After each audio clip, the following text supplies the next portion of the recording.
por la invitación. Quiero saludar al canal Señal 3 de la Victoria por toda la labor que hace por mostrar esa otra realidad que nos están mostrando los medios de comunicación en Chile, esta actividad antihegemónica, valiente, y que la hacen con coraje para mostrar lo que está pasando en nuestro país. Así que les entrego un gran saludo y agradecido por este espacio y la oportunidad de poder hablar un poco acerca de cuál es nuestro tema de estudio, que es el sistema educativo chileno. Un poco hay que mirar en retrospectiva la historia, hacer un poco de memoria, qué fue lo que construyó el Estado de Chile por más de 150 años en términos de la educación hasta el año 1973, que fue el momento histórico que divide y parte por la mitad nuestra actual sociedad, nuestra actual convivencia. Si nosotros hacemos un poco de memoria, ya a mediados del 1800, el Estado de Chile construye diferentes centros de formación universitarios, la Universidad de Chile,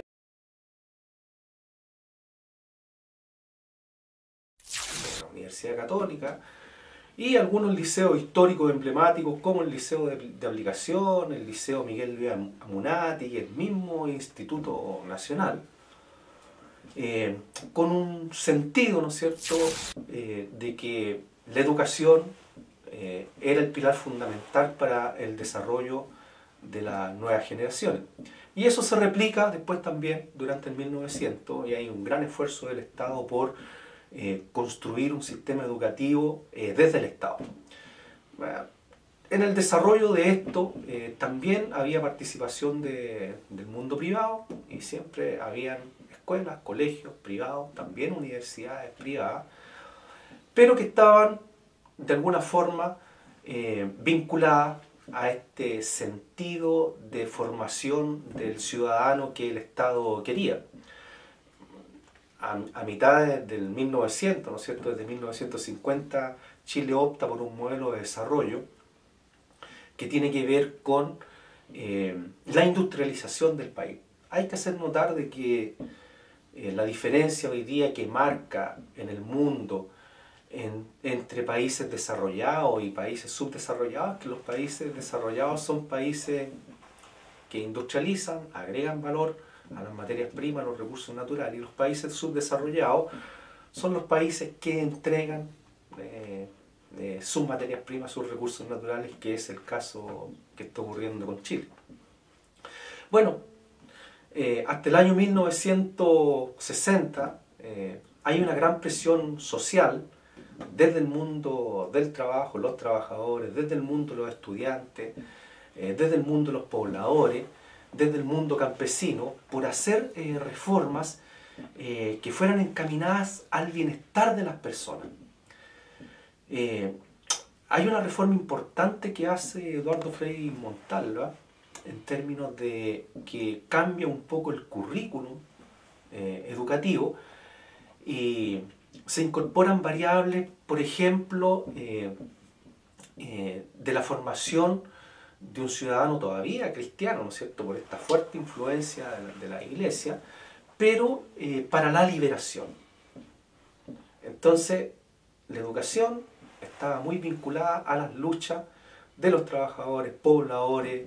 estudiantes, mundo de los trabajadores de la minería, del campo, de los campesinos.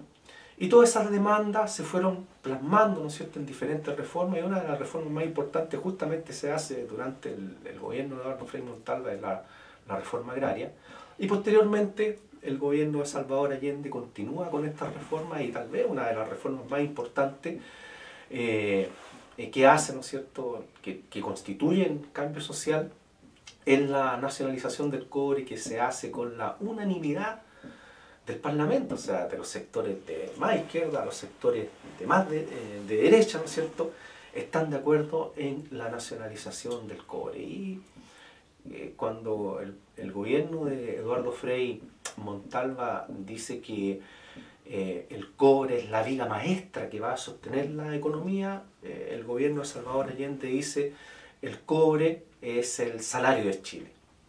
indicando, ¿no es cierto?, con esto de que ahí está la principal fuente de financiamiento del sistema de educación y también de otros sistemas de salud y el sistema de previsión social. Todo el sistema económico estaba sustentado, ¿no es cierto?, en esta viga maestra y en este salario que constituía el cobre para Chile. Bueno, todos sabemos lo que ocurre en el año 1973 y este es un momento de inflexión donde cambia, ¿no es cierto?, la historia de Chile cambia en forma dramática, porque todo lo que se construyó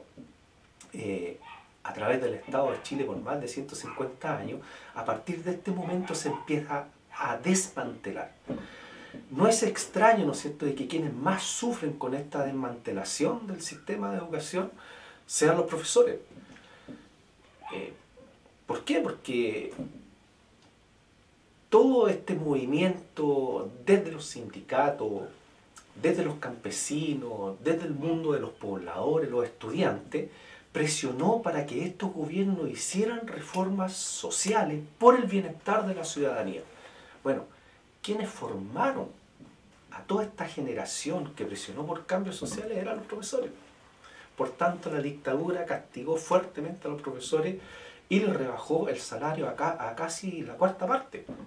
Si nosotros tomamos en relación un poco, actualizando los valores, hasta el año 1974, ¿no es cierto?, un profesor con 20 años de servicio, 36 horas de trabajo, el salario que tenía era alrededor de 1.200.000 pesos, en montos actuales, y después eso bajó a los 150.000 pesos, 300.000 pesos, a la cuarta parte, y todavía, hoy día, post dictadura, no se reconstruye el salario que tenían los profesores hasta el año 1974, todavía hoy. Bueno, el desmantelamiento de la educación parte por desmantelar primero el rol, el estatus de los profesores. Antes, cuando los profesores recibían un certificado de título, ese certificado decía profesor de Estado en matemática, castellano, en fin. Y el profesor era un personaje, tenía un estatus social en los barrios, en las calles eran reconocidos, y era un funcionario público del Estado de Chile, con su formación asegurada, gratuita, en universidades públicas, con el desarrollo profesional también asegurado y con su jubilación asegurada, de por vida. Jubilación de por vida asegurada. Bueno, ellos son los primeros que sufren los profesores los embates del desmantelamiento de la educación y posteriormente, con la ley de desmunicipalización de la educación y con la ley general de universidad, empieza el desmantelamiento de la educación pública en Chile. Si bien durante la dictadura se escriben las leyes que van a sustentar todo este desmantelamiento de la educación, del sistema educativo chileno, es a partir de los 90, post dictadura, con la aparición de la concertación de partido, es donde se implementan las leyes que la dictadura escribió, ¿no es cierto? Un día antes de salir del poder, Pinochet firma la ley LOCE, ¿no es cierto?, en marzo de 1990, y es la ley que se tiene en educación hasta el año 2008, 2009, ¿no es cierto?, es la ley LOCE, o sea, la ley LOCE, y posteriormente, después de la revolución de los pingüinos en el año 2006, aparece la ley LEGE, que en un principio cuenta, ¿no es cierto?, con la participación de profesores, estudiantes, pero después, en forma inexplicable, la presidenta hace un acuerdo político con sectores de derecha, de la concertación, en fin, y aparece la ley LEGE, LGE, ¿no es cierto?, Ley General de Educación, que es la ley actual, que muchos sectores de la ciudadanía le llaman ley LOCE número 2, ¿no es cierto?, porque en el fondo no cambia absolutamente nada del sistema educativo. Hoy día está en el centro de la discusión, el sistema educativo también está en el centro de la discusión la legitimidad del sistema de salud, la legitimidad del sistema educacional, pero lo que más ha calado hondo hoy día en la ciudadanía y que ha llevado, ¿no es cierto?, a que también se cuestionen otros ámbitos de funcionamiento del Estado, es lo que está pasando con educación. Porque hoy día vemos de que hay diferentes reformas, que ya hay algunas, otras que se están desarrollando. Vemos a los estudiantes que nuevamente están en las calles, vemos que las mismas imágenes que nosotros vivimos durante la dictadura, ¿no es cierto?, de los carabineros reprimiendo en las calles, tirando gas lacrimógeno, lanzando agua con los guanacos, no cambian, son las mismas imágenes que vivimos en dictadura, esas mismas imágenes las estamos viviendo hoy día, que está pasando con nuestros jóvenes, con los estudiantes, gran represión desde el Estado ordenado por los gobiernos, porque los carabineros son quienes ejecutan, ¿no es cierto?, las órdenes del ministro del Interior, desde la presidencia, ¿no es cierto?, para que repriman estas manifestaciones. Y vemos que está pasando todo esto en la sociedad, vemos que hay una gran discusión en el Parlamento sobre reforma, y muchas veces nosotros nos estamos informando a través de lo que muestran los medios de comunicación, y los medios de comunicación en Chile tienen una línea, es una línea que se ha construido con hegemonía, y solamente nos muestran una sola visión de lo que está pasando, y muchas veces se dice que hay una diversidad, pero hay una diversidad permitida. Esta diversidad, esas otras visiones están afuera y no están incorporadas dentro de lo que muestran los medios de comunicación, y es por eso es que es tan valioso lo que hace la señal 3 de la Victoria en mostrar esas otras visiones. La discusión hoy día es si estas reformas que están, que ya hay algunas ya, ¿no es cierto?, y las que están en desarrollo, van a constituir cambio social o van a cambiar un poco del modelo. Y analizando, revisando,